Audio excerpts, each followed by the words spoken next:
Yeah, hello. Hello. Hello, Ofri. A very Hi. warm, Hi. very warm welcome. We welcome you at the ecm Discourse number 67 already. We are here at the University of Applied Arts in Vienna, and in the room are several participants of the ECM master course on exhibition theory and practice. And online, we can warmly welcome also some colleagues and friends of different institutions and other professional working contexts. I might introduce you Ofri Cnaani first. She's an artist and researcher based at the moment in Tel Aviv. Ofri works about data and coloniality, institutional practices in the algorithmic turn, and performance as a model to create critical technology. Ofri was also a visiting scholar at the TU Wien, the Technical University in Vienna, and a research fellow at the Amsterdam School for Cultural Analysis at the University of Amsterdam. She's also a teacher. She teaches at the Bezalel Academy of Art and Design in Jerusalem and at the Tel Aviv University. The artistic work of Ofri was shown at the Tate Britain already, at the Venice Architecture Biennale, also in New York at the Metropolitan Museum, at the PS1, at the Guggenheim Lab, but also recently in Kunsthalle Wien in Vienna. Yeah, Ofri will tell us about her work now more. And I'd like to mention at the end of the introduction that you also work on a project at the International Space Station, the ISS, which is also very remarkable. Thank you so much, Martina, and thank you, Beatrice and Nora, and everyone who came today in ECM and other places. I'm really honored and excited to speak with all of you tonight. Unfortunately, we keep some physical distance, but I hope it will be close discussion.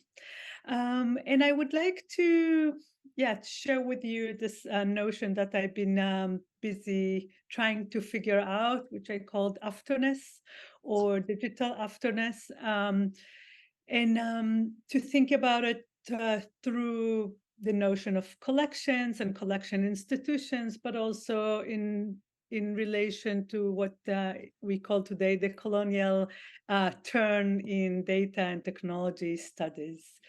So I will start. Maybe before I'll start, I'll just say one word, which will make more sense at the end. But as Martina mentioned, I'm an artist, and I have been an artist most of my life, and I've been working with museums, with museum personnel, with educators in museums, museum staff and maintenance, IT, tech and tech teams, and others as part of my artistic practices, and in different form of either participatory or more conversation-based performances.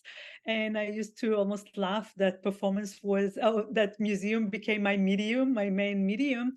And I think it's important to just kind of lay it right here before we start, because in many ways I came into those problematics through practice, and I came to be interested in the subject, but also to in many ways the fact that I'm thinking through practice became very kind of central to not to ask the question, but to ask how to know them, to think about the methodology of how to approach the problematics, and I hope it will be relevant at least at the end and maybe in the discussion as well.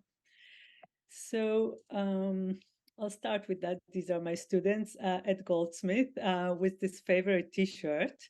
It says that museums are not neutral, and I believe that within this this forum tonight. This needs not too many explanations, and it gets so popular at some point as a thought, as a critique, that it made it to a T-shirt. But the idea that, and maybe I would say that I'm specifically looking at a big collection, national collection, and not only collection of objects like a museum, but other examples will be also material cultures in different forms and also archives. So what we put under collection institutions or cultural collection institutions, but the idea that they are public and oftentimes national, I think, is part of kind of the territory I'm looking at. So back at the British Museum, and my student wearing this T-shirt, museum is not neutral. The idea that museums are, telling stories based on colonial practices, I would say, and again, we're looking at institutions that the collection is the center of their identity, or has been the center of their identity for many years. And if I think specifically today of this lack of neutrality, I would say that the form or the ways that those museums or those collections came to being are oftentimes based on, practicing access, going places, reaching the far away, and also about separation, taking either objects or, it could be meteorite, and it could be a basket or a head made of marble, but separating them from their environment, that they're either like the originating environment. It could be the natural environment or the cultural environment, and then collecting them into one space and time, or later on one institution. But I would say another thing. I would say that offering a different system of belonging, and that's the index that is in the center of the collection. And the index is very, very crucial, not only to the way we think about orders and relation between objects, but also if we want to think about the connection between collections of natural forms, but also later on of cultural forms and processes of datification.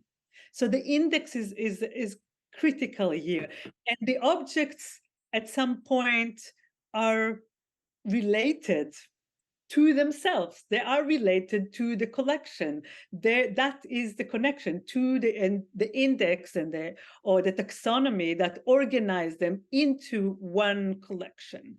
And we obviously, the kind of colonial critique of the large museums are, again, in this form is very, I think, well saturated. But what we know is skewed representation, both of time and geography, of different way to narrate, again, both temporality and also create a specific topography of importance in relation to ourself, and the ourself is kind of the center of the museum, either local, cultural, but also in this case, national identity. But today I would like to kind of add to this picture a kind of old quote by Donna Haraway as part of an interview, when she said, technology is not neutral. We are inside what we make, and it's inside of us. We are living in a world of connection, and it matters which one gets made and unmade. So once again, I feel like definitely in the last 3 or 4 years, when we think in general about technology, and more specific about code and data in a critical way, we are more and more aware that technology also tell stories, bring up skewed perspectives or representation of the world around us, and also skewed presentation of time, and specifically cultures and geography. And in many ways, I kind of serve to you those two similar statements in order to enter our journey today, because I would like to think about those two corpus of literature, of thinking, one that is looking at colonial practices within museum, which is by now very rich and wide, and also the one that think about the lack of neutrality in technology, and kind of read them or weave them together or read them, kind of side by side. And I'll start with a story. So this story begins with an error. In one short afternoon, so long afternoon, in September 2018, early September 2018, the entire National Museum of Brazil was lit and burned completely by a fire. It started with a small technical error and a short circuit in the air conditioned system in one of the museum wings. But it lasts very long time until the entire museum and its 20 million objects were completely gone. So just to orient you a little bit about this vast collection, it included this beautiful indigenous headpiece and this chikuna mask, considered one of the earliest in the collection, but also luzia, the oldest human remain ever found in Brazil, dated to 12,000 years ago. And remember luzia, this is one of the most famous objects in the collection. Remember, we'll come back to her. But it also had a major collection of dinosaurs. So this is very unusual to a lot of European museums, but this was some kind of a campus. It was a material cultural museum and cultural museum, but also a natural history museum, a major archive, but it was also a research institution and part of the National University in Rio de Janeiro. So a collection of dinosaurs, butterflies from the Amazonas and other anthropoids, but also these Chilean masks, 3,500 years old, and Chilean mummy, sorry, but also this major archive, which is lingual archive, with recordings of on different technologies, on different devices, of many indigenous languages that not all of them, like many of them, actually no longer practice, and that was the last and the only recording and records of them. So this is just by itself, a huge tragedy. This meteorite, Bendigo, survived no problem. And it was always kind of the symbol of the museum and the very first object seen right after the turnstile, as you can see, and it's still there. So I'm going back to those 6 long hours. And as I mentioned before, it started with an error, but I would argue that this error, this event framed as an error, but it was a result of a very long time of neglect, a very long time of governmental apathy, budget cuts, and different agenda that doesn't give cultural institution and public institutions enough money and enough resources for maintenance and growth. And believe it or not, this event that was also described as a lobotomy in Brazilian memory took so long because once they came to start and take over the fire, they realized that there were no running water in the fire hydrants. And it took quite few hours until they managed to actually straight their hoses from the Underhill Lake and up the hill to the museum. And during those hours, thousands of people came from all over the cities, among them many professionals and researchers, and stood there and looked at this event, happening. And I would like to go back to this moment because that was a moment that also quite few things started. And I came to this story not, I'm not from Brazil, but I came to this moment or this story right after, like 2 months after the actual event, from my interest actually around technology and collections. Because one would hope that in 2018, when most of museums, like the main museums in North America and Europe, already had very well prepared digital collection or in the process of digitization, one would hope that the surviving rate, at least in the digital realm, will be slightly better than the Library of Alexandria, but almost nothing survived in the digital realm. And it's just, I mean, take a moment to think about it. We are in a moment that, we have, this is algorithmic reproduction age. We need to we need to fight for the right to be forgotten online. We have a way too many images of ourselves and everything. Like I sometimes say, it's like when a 3 years old take their parents' phone and just put, all of a sudden you already have 120 new images.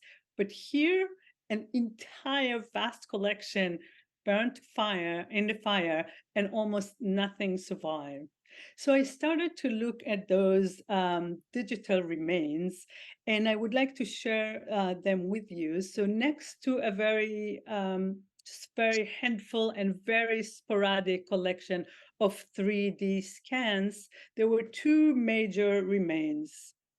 Remember those hours and hours of people watching the fire? So during those hours, one of the students started a campaign which is open to the public on Wiki Commons, and asked people, it started national, the day after it went international, asking people to contribute any image they ever took in the museum, selfies, whatever images, just uploading them to one link. So after a couple of weeks, we had this collection, which is a user-based or user-generated collection. It is relational, it is completely subjective, 100% from the eye of the beholder. It has no order, it has very low quality, or what Hito Stahl maybe will call the poor images, so very poor qualities. It completely disorganized, doesn't follow any index or taxonomy, but it is the only digital collection we have.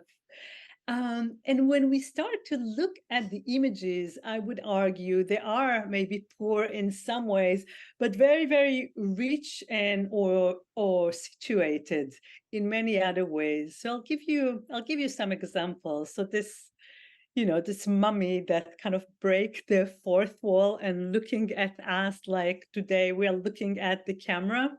But through this image, we also know it was summer because we see the flip-flops on the right-hand side. We know it's a female that took this picture because we see her feet. We also know it's some kind of two female or two women situation, an image of a female and then an image within an image. We also know quite a bit about the display, the museum technologies, right? We see the reflection and we see also the back of this, of the object in one of the reflection. So again, this, I would say, a Russian doll effect, a babushka effect, that we see reality within a reality. It actually quite telling when we start to look at these images and in institutional eyes and in relation, as kind of as a protocol of relation about who was the viewer, when was it taken, what was their interest, what was the museum setting. If we start to think about the materiality, in other words, we stop thinking about the object as we know it in kind of classic digitization processes, when the background is always either black, white, or grayscale, and it's completely out of any, of kind of any environment. We don't know about the scale, we don't feel anything. And here we have a very, very rich image in terms of what it offers us. Also, this image, which I love, when we see those, butterflies from the Amazonas, very classically pinned into the white board and frame. But then, because of the window, we have this, their habitus. We see the lush greenery of the Amazonas kind of traveling in. And maybe my favorite moment in this entire image is actually what I call the extra butterfly, because we see the reflection of the photographer reflected onto the glass. Every file name is different, right? People upload them. Some of them, as you can see here, just before the JPEG, we have the lineals, it's called, like the full name of the species in a very kind of scientific language. But in others, we have Dino and Sophia, 1 to 12. So this young school-age Sophia and her purple monkey are kind of main protagonist of this collection, because her parents just upload more and more images, and we don't know anything about her. But then she's almost like the princess of, I don't know, 17 or 18th century collection, and she's everywhere in it. So I would like to maybe conclude for a second and say that this, if we think about those remains, not so much of incidental remains, but much more as kind of something that is completely entangled with what we know about museums, what we know about audiences, but also its relation to national and subnational and international platforms of meaning, organizing in different technologies. This kind of user-generated collection is a very kind of rich and complex object of inquiries. And next to this completely user-generated collection, there is another remain, which is this virtual tour made only a few months before, which was the 200th anniversary of the museum, virtual tour made by Google Art and Culture. So one can actually, so just to organize your thoughts, this has actually nothing to do with Brazil, neither with the museum, right? It's a product by Google. It used basically the same technology. I think I have here. These are, well, that's the Uffizi, but it's the same idea. It uses this, this is a project by Mario Santamaria that actually captured the cameras in different mirrors, but just go back and say that it used a very unmanned vehicle equipped with 9 famous cameras or eyes of Google that drive through the museum and capture those big panoramas. This technology is exact the same technology that capturing your streets in Google Street View. It actually based on a technology called a keyhole, which was developed first at the CIA and then bought and been developed. So, and these actually capture all the museums, but also like entertainments and Las Vegas, but also Bergen-Belsen, exactly in the same device. and exactly under the same protocol. Also, it's a product that sits on Google's cloud. The profit, if we visit it, goes to Google in California. It has nothing to do with Brazil and the museum, but we can actually visit the no longer existing museum, and pretty much everything is out there. So again, this extremely complex digital remain really caught my attention, and I started to write and try to understand those two remains in relation to one another. Maybe a few more. Again, this is a professional forum, and our interest is also about kind of the question of privatization, circulation of museum collections. So I would like to share a little bit more specifically about Google. So if you visited this platform, Google Art and Culture without S, you can actually visit collections from all around the world. And I did this screen grab to show you that when you visit them, you actually see the different logos, right? MoMA, or Van Gogh, and so on, or NASA, and Tour Eiffel, and others. And this is not only because, I mean, some of them are, have their own symbolic capitals, and obviously Google would like them, but also because after this major project of Google Books, when Google sent actually both devices and people to scan every book in every library in the world and create this library of all libraries, here they are based at the beginning on the existing digital collections. Now, within the museum realm, as we all know, the question of royalties and is very, very it's very, very central. And museums were very concerned about handing the rights to Google. So this is very interesting. It was very appealing to the museum, but it's an agreement that is a matter of exchange and not a monetary exchange. So basically, after museums work for 10, 15 years to scan, it's a labor-intensive and extremely heavy, both on devices, but also on expertise to actually as you can imagine, every object in the collection is different, and it's like open up question: how do I digitize it? It's not everything is 2D, and so question of capturing complex object is a complex question. But once you already have a major collection, museums realize that they are not, they don't have data servers, and they don't have where the major problem of storage is one that they didn't really consider, but also the major issue of circulation. So how do you circulate those images? How do you make something else out of them? So in many ways, that's what Google offered: first storage and also circulation, but the museum had all the rights. Google does what Google is very good at, which is, is bringing it all together. It's circulated on very high volume. These are the kind of images. So just if anyone is interested, these are kind of panoramas that the machine creates, and then it's folded panoramas. So these are not really coded spaces.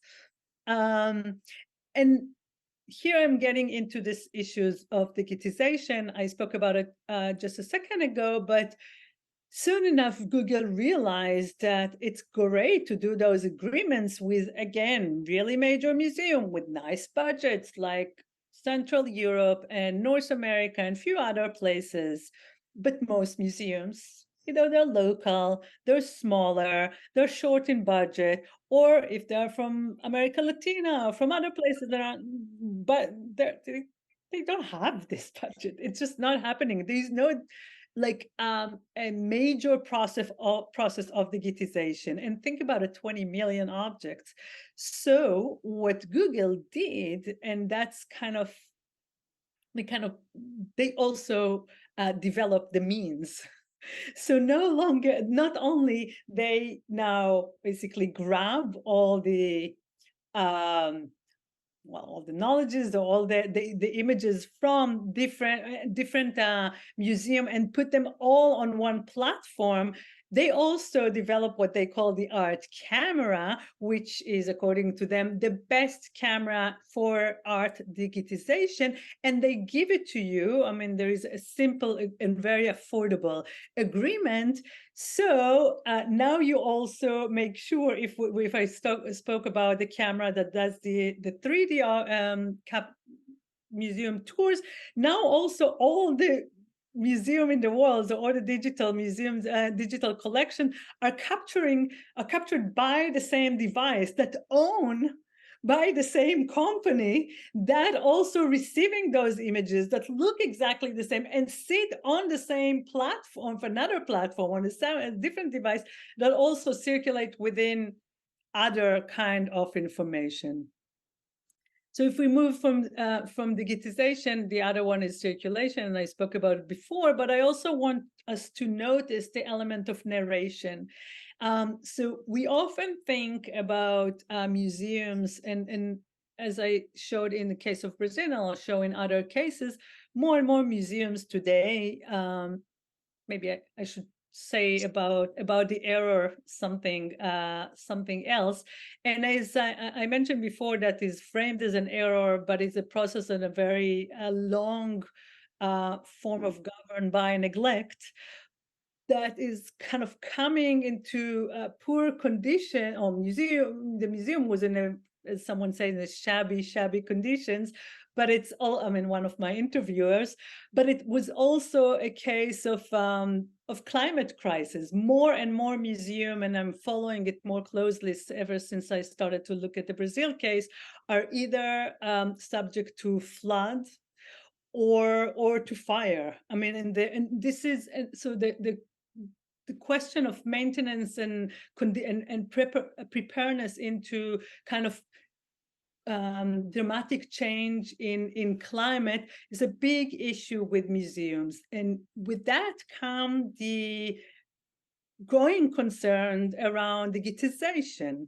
But here in this very moment, when collections become more precarious from different reasons, and digitization become, or kind of highlight as the main solution, there's other sets of belief that everyone who was born digital or been in museum long enough and kind of witnessed the digital turn in museum, kind of familiar with, which is with digital comes the belief of access, free access, engagement. So museums no longer are closed and for the few, but all of a sudden those cultural treasures can be for the many, right? They're easier to access. They are open to all. I would argue that along this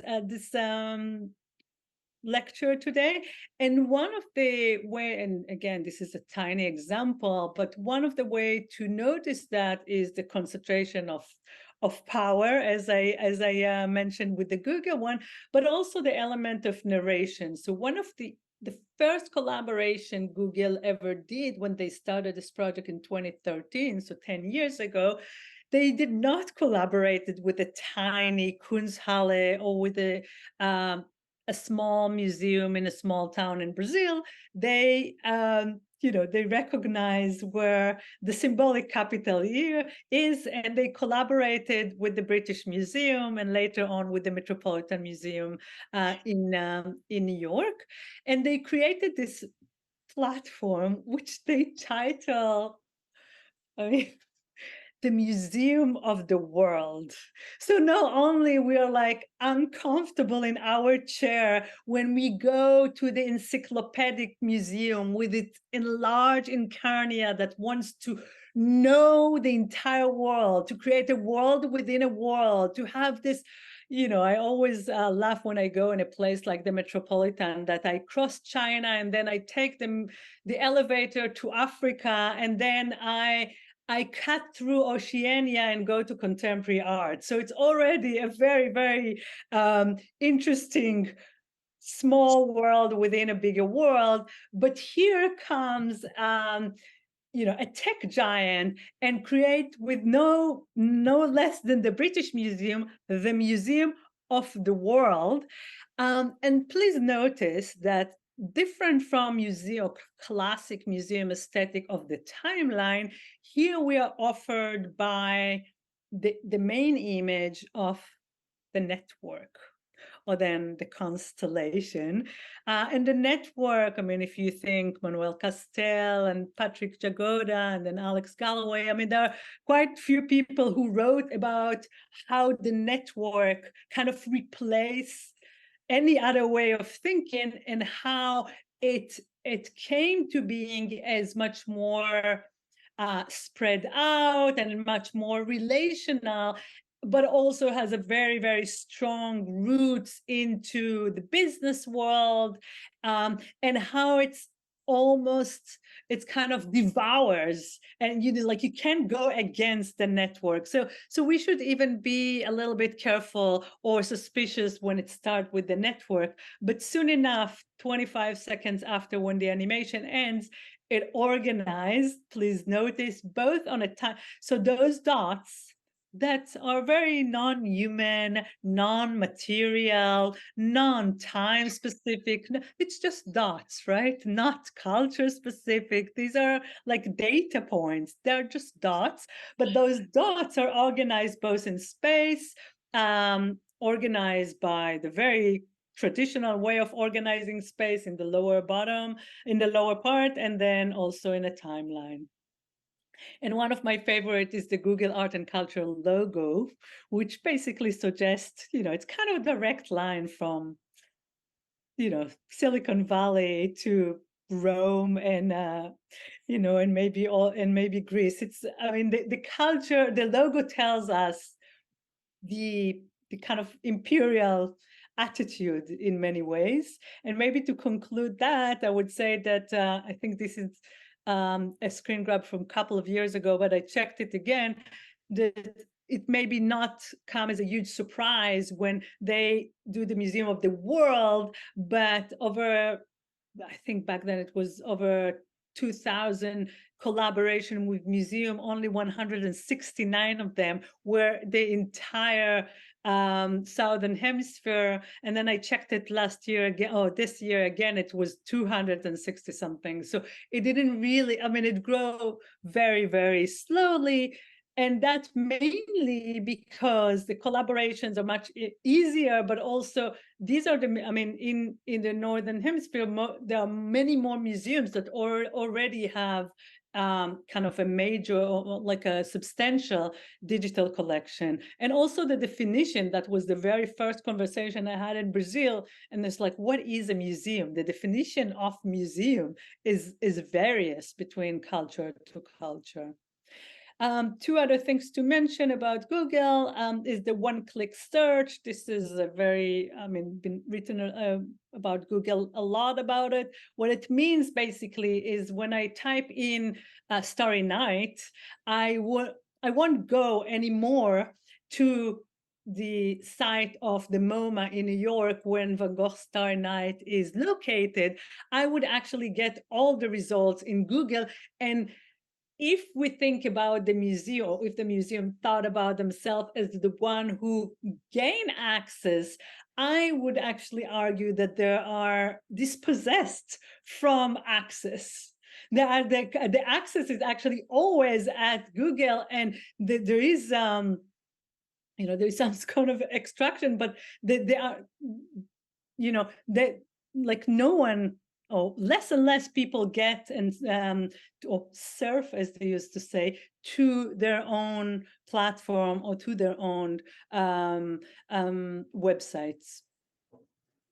And the Google Android culture came to, or made a lot of noise, and it made a lot of kind of negative waves.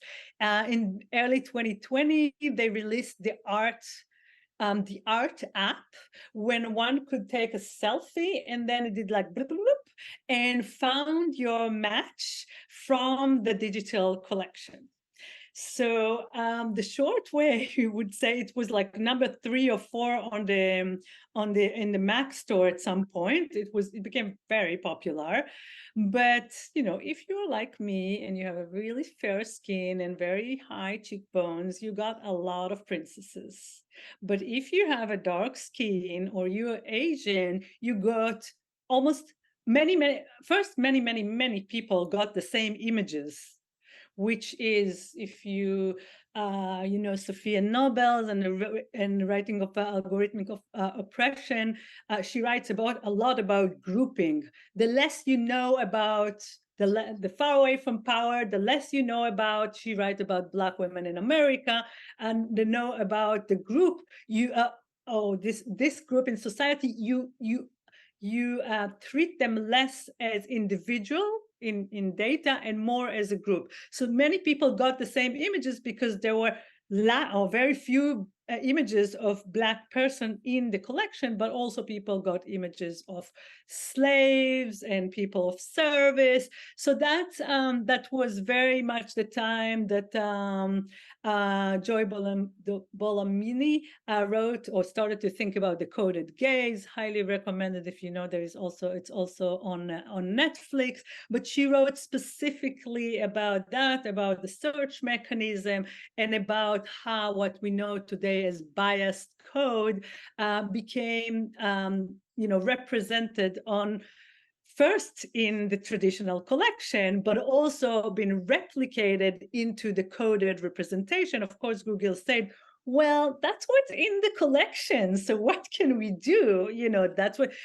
And that's obviously because they also collaborated with a specific museum and kind of replicated the same set of orders and hierarchies. Quickly, other collaborations, more in AI, were about like using AI and other technologies to analyze pieces from the collection. And this one is one of my favorite. This is Microsoft Cultural In. When you upload photo from your social media, and again, because it finds you a match from one of the collection. So here, nothing less than the headquarters of Microsoft was matched with the Metropolitan Museum Temple of Dandur. So maybe I'll kind of to conclude that, I would use this poster from Platform Austria, the exhibition in the Architectural Biennial, when the curator spoke about access is the new capital. Peter Mortenberg and Helge Muschhammer, who spoke about platformization, and I kind of titled this part "Trafficking Goods and the Platformization of Digital Collection." So access is definitely a capital, but is it new? So before I spoke about how those collections came into being, and so much of it is about accesses, is about the ability to travel, is about the ability to know what's good and take it back and collect it in one place. But access is not only about reaching, is also about managing access and blocking power. And museum, I would argue, is a very, very complicated and interesting machine of managing access. So this is one, I took this picture in Milan, but I love this picture of what you cannot do. The most basic thing is obviously to touch object, but there are no museum is all about no access. And then obviously we speak about digital realm. The first thing that museum done for many years is no photography, and that's changed almost overnight. It took maybe less than 10 years that museum were like no photography to please photography. And the conception of what access is changed, but I would argue it's still very much managed by the institution and controlled completely with different collaborators and different understanding of what is good access and bad access. But if we give all the digital life of public national institution into the hands of major corporation with multiple solutions to be kept, store, circulate, and also offering the device that produced it, the camera, and the device we consume it. I mean, question of access and power are still very much in the core of what we are talking about. And this is from the Tate, again, back with my student work. Data collection is in process.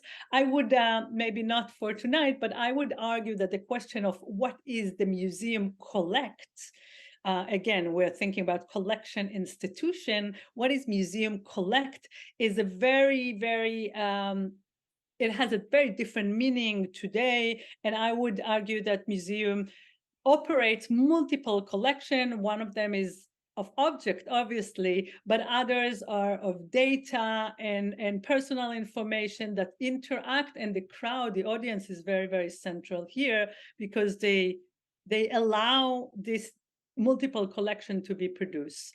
So the visitor is also a user. From here, how we are doing with time? From here, I would like to maybe share this notion of afterness, because my perspective, and this is why I started with the story of Brazil. So my perspective to think about collections in the collection institution in relation to private data, private corporation and kind of critical technology is through the point of the end of the collection.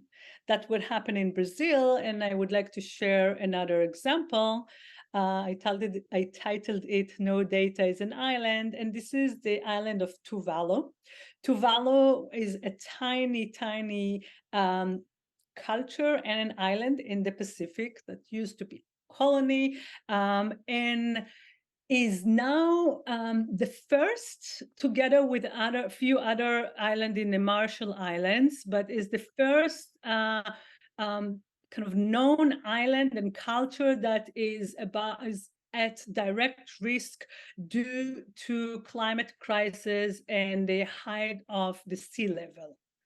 And so in the last few years, they started to think about the future of, first I would say that in terms of population, a lot of the population migrated in the last decades, mainly to New Zealand. But, and I think there are 13,000, don't catch me on the exact number, individuals that still live on the island. But last year, they declare they are going to become the first digital nation.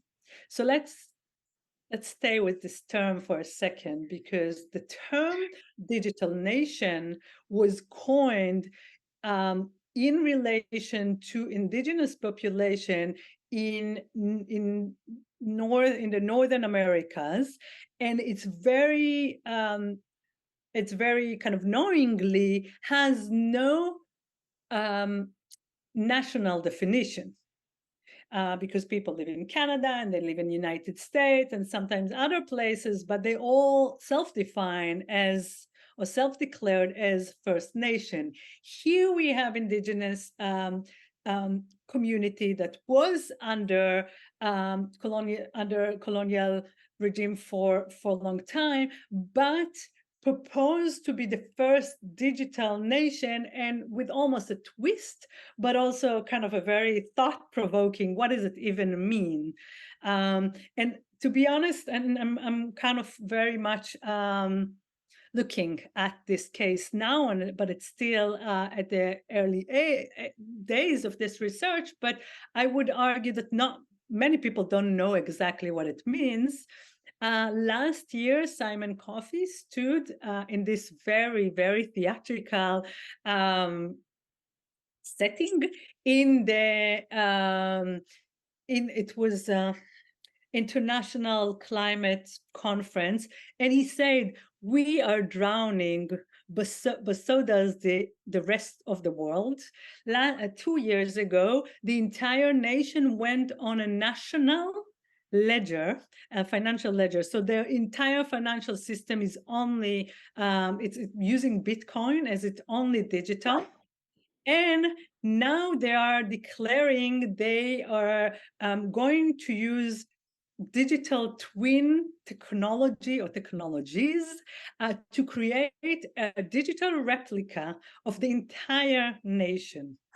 I would put this idea of afterness right there, between the no longer and the not yet.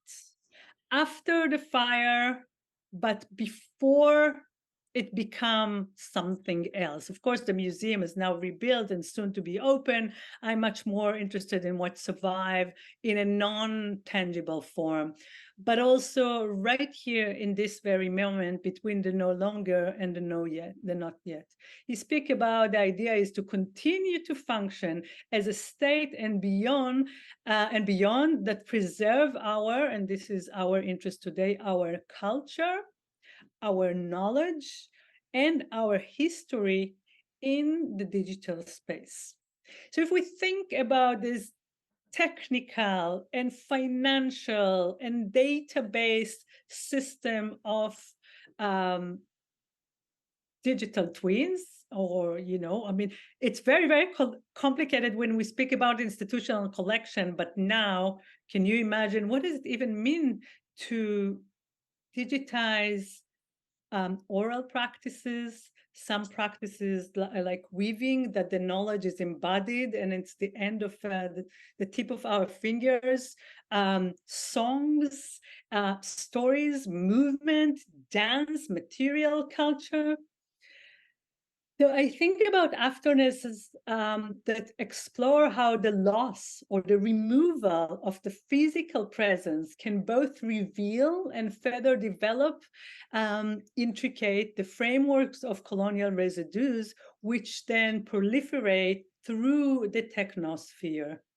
And afterness critically engage with this state of incompletion that follows the dissolution of the institutional site. It questions how, in the collapse of the spatial infrastructure, the original orders and relations that shaped and conditioned its existence live on, mutate into new forms, or multiply within the emerging socio-technical systems in arenas. To notice that, I mean, maybe I'll skip to speak about digital twin, but I would just say that digital twin is not only a replica. It's a model that comes from business, and it also speaks about data, analysis of data, and use of data and data for prediction. So the idea that we just create a digital replica will be too naive to offer Tuvalu. And when I think about, this is from the tiny little example they already made. So when I think about Tuvalu and I think about afterness in terms of infrastructure, I think about partially built techno-cultural assemblage that is shaped, as I mentioned before, by subnational, national, but also supranational and global infrastructure, which may be either waiting for completion or, like in the case of Brazil, forever incomplete. I'll maybe move on. The third case I'm looking at, and maybe tonight I'll speak about it very, very quickly, is the is the presence of Palestinian archives in Israel, and it's a very complex case. Today, I just want to show one thing, which is actually the National Archive, National Archive of Israel, which already only 2.8 of it is open to the public.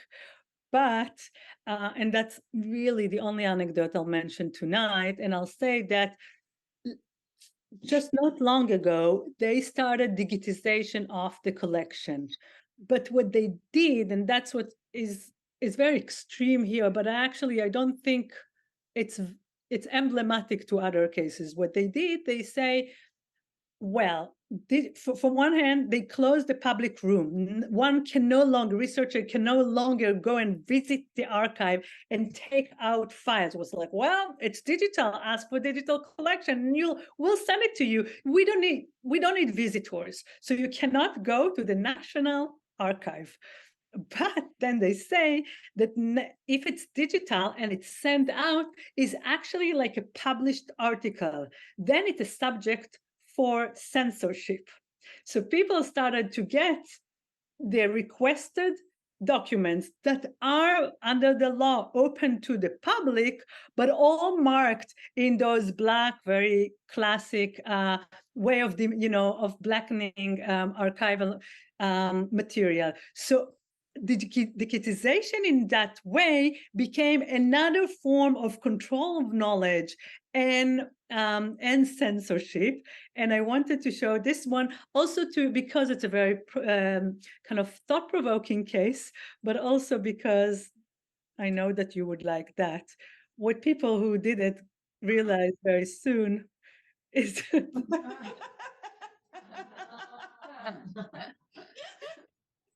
I made this video for you last night.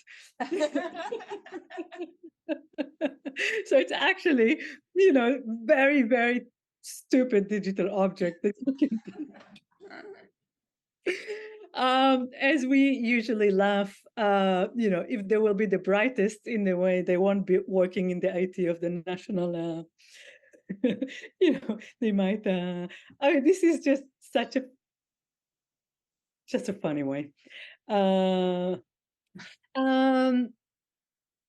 Very briefly, I would say that in our kind of concern around distribution and attribution, there are a few very, very interesting projects that's happening.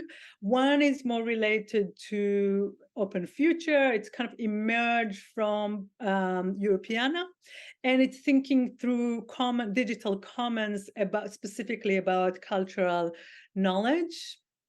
And the other one, I don't know if anyone knows of the CARE principle for kind of indigenous data governance, and you can see the FAIR and the CARE principles. I'm happy also to share it. This is mainly work of Gida, and also, which I really recommend you to go online. They have a fantastic resource online. There's local context, and this specific slide is from Maui Hudson, one of the founders' presentation, when he speak about traditional IP and then Creative Commons. So all this idea of digital commons and open code and open source. But he kind of label as or highlights the third level, which is traditional knowledge and labeling. And I'll give a few examples from idea of public domain, but also protocol of attribution knowledges that I thought will be relevant here. So these are stuff that are already happening, and I think you should know. And these are stuff that are thinking through existing collection, the collection that actually are online, which is different from those three cases of Brazil, of the National Archive of Israel, the National Archive of Israel, and of Tuvalu, which are always cases that the collections, not in a physical form, but also not really in a digital form, are available to us. And that's why I would like to conclude and with going back to practice and ask about how do we unlearn the indexical attitude and what might be the potential of the museum residues. I'm going back to this friend, Ben Dego, and looking at this picture, and would like to suggest that what we see here is not only the meteorite, but actually the meteorite is covered by all the other neighboring objects, and not only in the material sense, but also in terms of educational protocols and know-hows and relations and social orders. I mean, it's literally covers by, or not literally, it really is covering by the collection. And the collection residues are not only exist in matter, but they also exist in body. So this example is a project that started through the kind of social epidermis and Instagram, through a hashtag called Museum on My Skin, when people start to tattoo the museum, sometimes an object from the museum, sometimes the museum facade on their own skins. There are always people who are related, employees, from cleaners to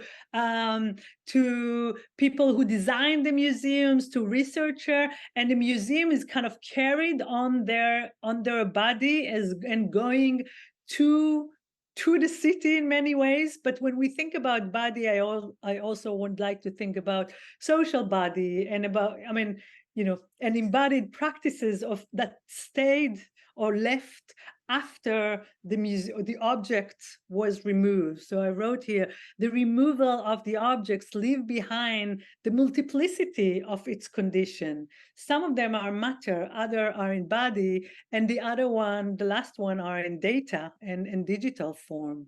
The residues are neither matter and nor form. They are kind of stuck in between them.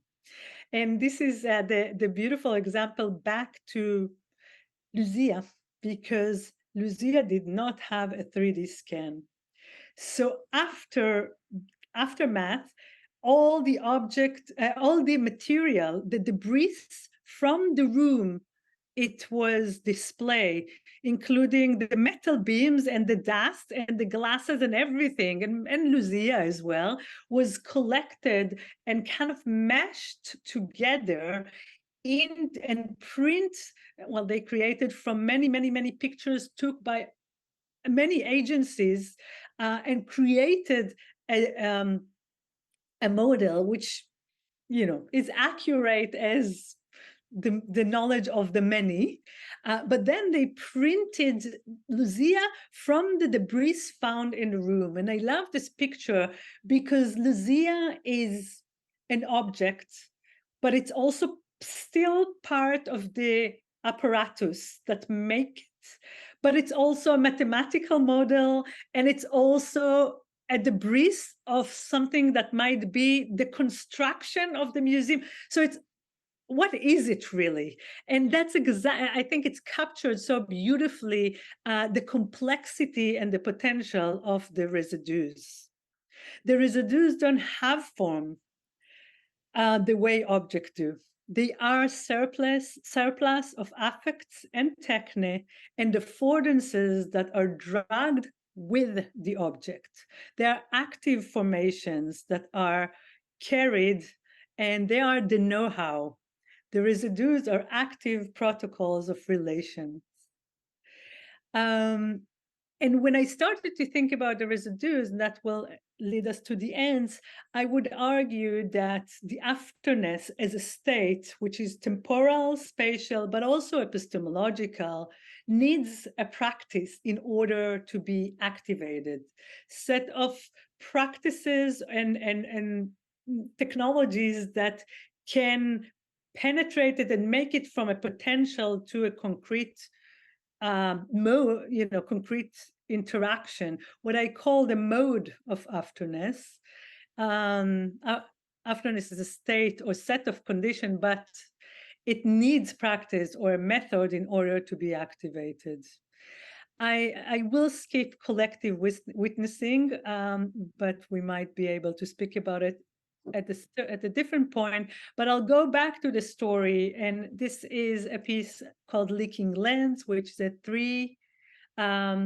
3 parts video installation, which I took those 3 kinds of digital remains, the user-generated collection, the set of 3D objects, and the virtual tour as space, as relational spaces. And I invited, for instance, I spoke with a lot of the museum personnel. I invited them to walk with me in the virtual tour. I turned those remains into site of interactions or site of intervention. These are a few, and this is how it looked in the space. And I would end with a short video. Of course, I want to tell everything, but the question is, when is the appropriate time to release all the information?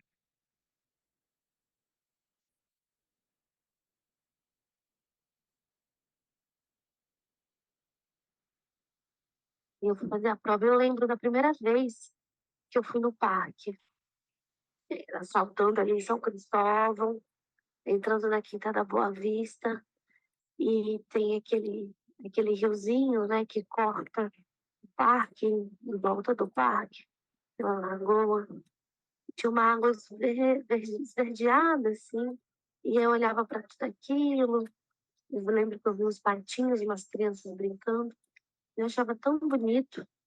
E aí eu subi as escadas e me deparei com o museu. I have not been able to see it again after the fire. In fact, it's too cruel. But I'll do it for you. So, let's go. Oh, there. Now, to the left, or to the right. I'm not sure from what point of view you are. A Quinta da Boa Vista, durante um grande tempo, foi ponto de prostituição, ponto de tráfico. Era praticamente abandonada, assim. Então, tinha muita violência dentro do Museu Nacional, tinha ponto de prostituição logo na frente ali da fachada do museu. E por estar no dia a dia, sempre os porteiros, os vigilantes permitiam que as prostitutas, os cafetões, ou seja lá quem for, os traficantes ficavam por ali, usassem os banheiros, bebessem uma água, podiam falar. Eles só não se envolviam na questão do dia a dia, mas eles sempre conviveram com eles. I would end with this very last moment when they said like they always coexist together. And I would say that the museum in this case entered the state of afterness long before it really ended. And I feel like it was somehow the museum of the people and a model for coexistence, but through the residues that of matter, body, and data, I believe it also can become a model of coexistence, which kind of thinking or unlearning the lexical attitude. And that will be the end.